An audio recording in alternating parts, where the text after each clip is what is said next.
Welcome to Torah Shorts.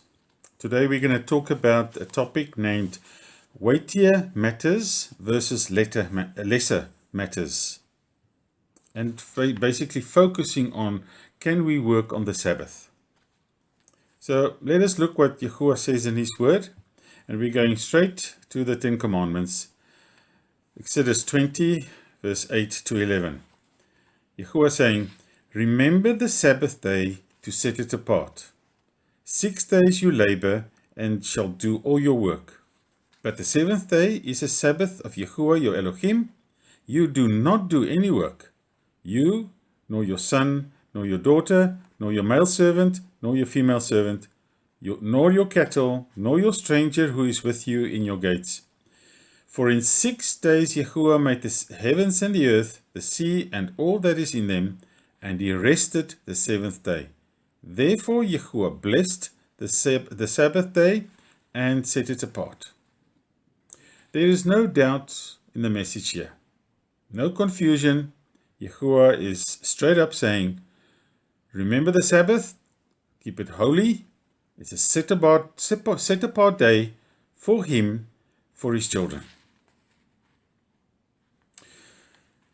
So, what is the problem?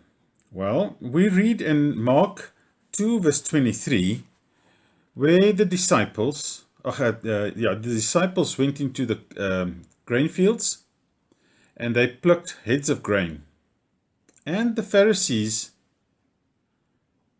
objected. Let's see what Yahushua is saying.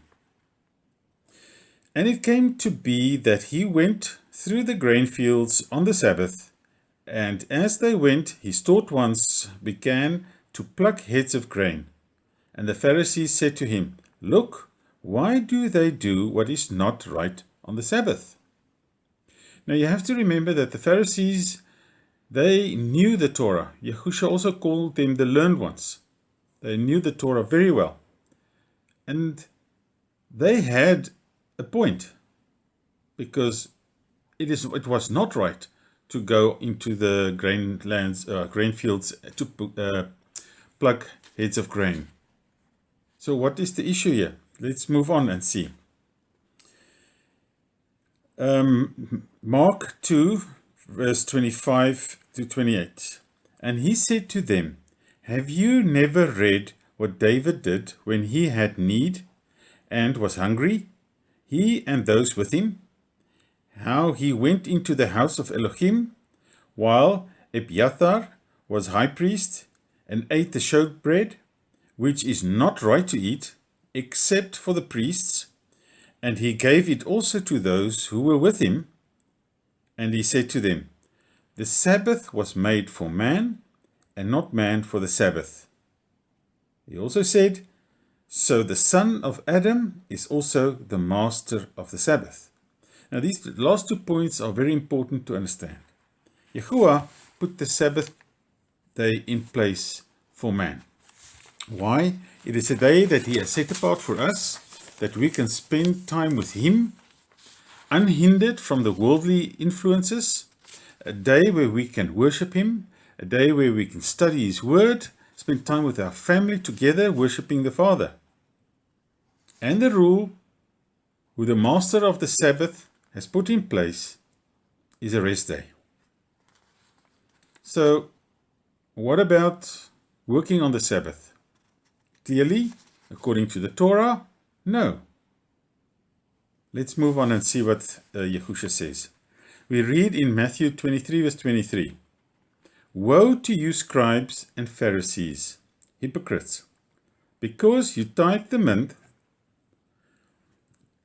and the anise and the cumin, and have neglected the weightier matters of the Torah, the right ruling and the compassion and the belief. These need to have been done without neglecting the others." Yahushua is saying they neglected the weightier matters. Now, this is where we need to look a little deeper. There is a Hebrew saying, and I probably get the pronunciation wrong, Kal vachomer. And this means weightier matters versus lighter matters. What this points to is a situation or a scenario where two Torah principles that are both valid seem to contradict each other. Then the weightier matter, or more important, allows action that often violates or seems to violate the lesser matters.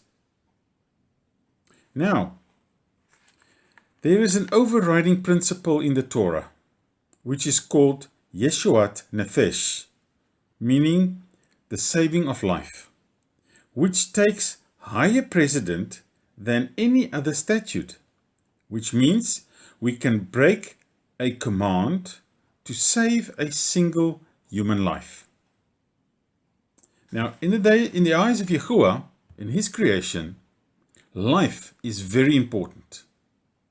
He created creation for man and for life to live in. Now, David would have died without food, and his action took precedence over the Sabbath law, especially considering the Sabbath was made for man, to rest and spend time with Yahuah in worship, as we've mentioned before. But there is a weightier matter, saving a life, and that can override the Sabbath command. Yahushua makes the rules, the Ten Commandments, the Sabbath law, because he's the master of it. We obey. So let us look at some other examples of weightier versus lesser matters. Right, let us look at healing on the Sabbath. Luke 14 verse 3. And Yahushua responding spoke to those learned in the Torah and the Pharisees, saying, Is it right to heal on the Sabbath? But they were silent. So taking hold of him, he healed him and let him go. And to them he said, Which of you, having a donkey or an ox that has fallen into a pit, shall not immediately put him out on the Sabbath day? Pull him out on the Sabbath day? And they were unable to answer him regarding these matters. Now, here should, at this point, if the alarm bell should be going off in the heads of certain people.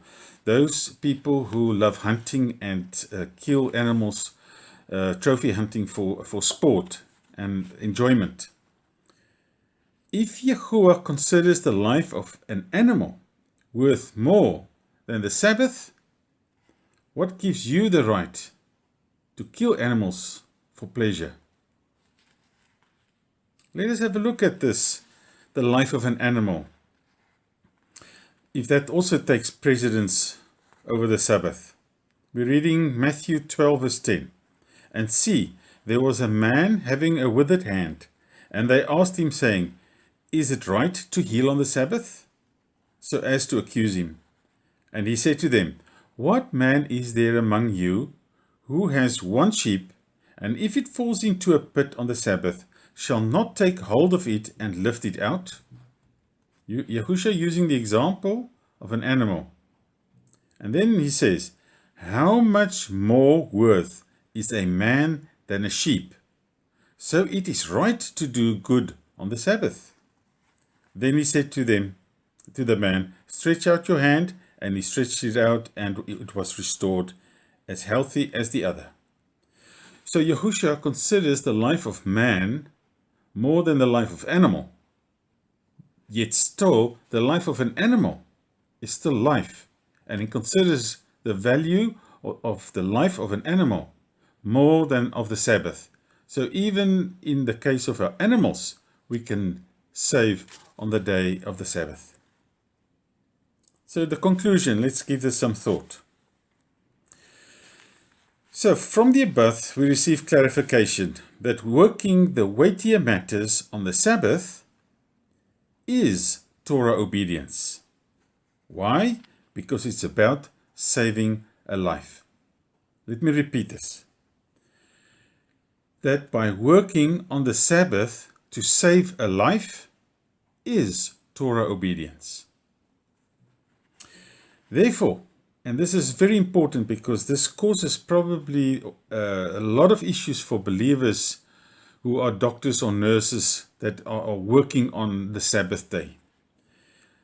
Jobs like A&E doctors, jobs like hospital nurses, carers for the elderly,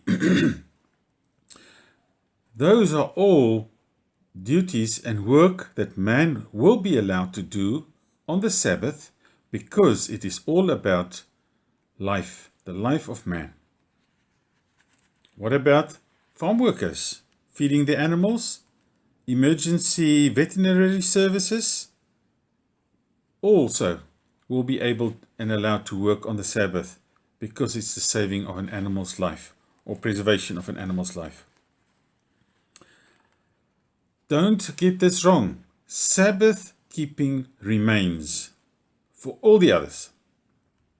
It was not made less in any way, shape or form, but when the occasion arises and a life needs to be saved, yes, then we can take action and save the life of an animal or a human man on the Sabbath. Now, we know what the pastors and priests teach. Do not be distracted and do not be deceived by their false teaching. It is each and every one's own responsibility to seek the truth.